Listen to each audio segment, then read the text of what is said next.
আসতে পারি? আসবেন কি, এসেই তো পড়েছেন। তো আপনার নাম কি? আমার নাম হচ্ছে মধু ঢালি। এটা কোনো নাম হলো? এখানে আসার সময় বাহিরে লেখা দেখলাম আপনার নাম শিশি পাতি। তো আপনি শিশি পাতলে আমি মধু ঢালতে পারবো না কেন?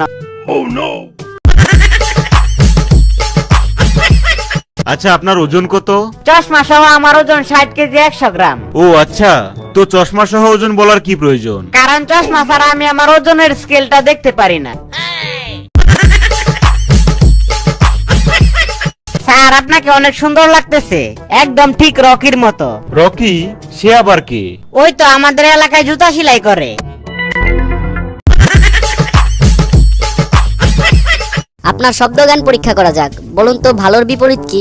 খারাপ। যাওয়া, আসা, কুৎসিত, সুৎসিত, সুৎসিত, কুৎসিত। চুপ করেন, বলতে থাকেন। অনেক হয়েছে, আপনি যেতে পারেন। কিছুই হয়নি, আপনি আসতে পারেন। বেরিয়ে যান এখান থেকে। ভিতরে আসেন ওখান থেকে। আপনি রিজেক্টেড। ইয়েস, আমি সিলেক্টেড। আচ্ছা, আপনার বয়স কত? 30 বছর। আর আপনি এর আগে চাকরি করেছেন কত বছর? 35 বছর। কি বলছেন? এটা কিভাবে সম্ভব? ওভার টাইম করছি স্যার।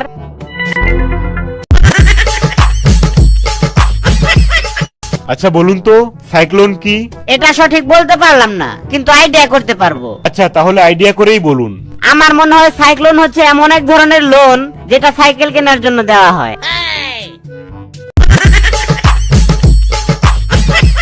আচ্ছা, আপনি এখানে আসার আগে সারাদিন কি করেছেন? স্যার, কিবোর্ডের অক্ষরগুলা দেখলাম উল্টাপাল্টা করে সাজানো, সেই জন্য অক্ষরগুলার প্রত্যেকটা বাটন খুলে আবার ঠিকভাবে সিরিয়াল মতো লাগাইলাম।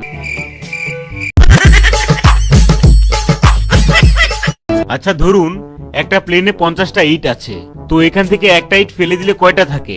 এটা তো খুবই সহজ, 49টা। আচ্ছা, দ্বিতীয় প্রশ্ন, একটা ফ্রিজে হাতি রাখার 3টা স্টেপ কি কি? প্রথমে ফ্রিজটা খুলবো, তারপর হাতিটা ঢোকাবো, এরপর ফ্রিজের দরজাটা বন্ধ করে দেব। তৃতীয় প্রশ্ন, ওই ফ্রিজের মধ্যে আরেকটা হরিণ রাখার 4টা স্টেপ কি কি? প্রথমে ফ্রিজটা খুলবো, তারপর হাতিটা বের করব, তারপর হরিণটা ঢোকাবো, এরপর ফ্রিজের দরজাটা বন্ধ করে দেব। চতুর্থ প্রশ্ন, আজকে বনের রাজা সিংহের জন্মদিন, সবাই এসেছে কিন্তু একজন আসেনি, তো এখন আপনাকে বলতে হবে যে কে আসেনি এবং কেন আসেনি। হরিণ আসেনি, কারণ সে তো ফ্রিজের মধ্যে।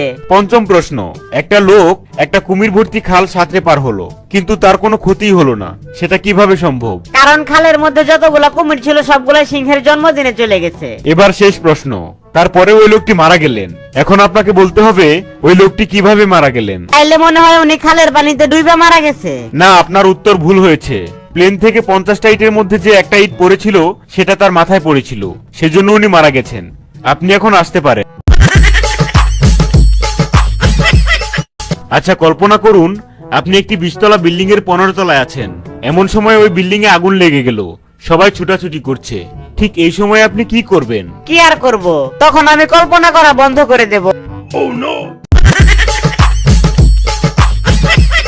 আচ্ছা ধরুন আপনি রেল লাইনের কাছে বসে আছেন, হঠাৎ আপনি দেখলেন রেল লাইনের কোনো এক জায়গায় ভাঙা, ঠিক এই সময় একটা দ্রুতগামী ট্রেনও আসছে, এখন তো ট্রেনটা থামানো দরকার, তো এর জন্য আপনি কি করবেন? তখন আমি লাল নিশান উড়াবো। যদি রাতের বেলা হয়? তাহলে লাল আলো দেখাবো। আর যদি আপনার কাছে লাল আলো না থাকে তাহলে কি করবেন? তাহলে আমি আমার বোনকে ডাকবো। কেন, আপনার বোন এসে কি করবে? কিছুই করবে না, ওর অনেক দিনের শখ একটা ট্রেন অ্যাক্সিডেন্ট দেখবো।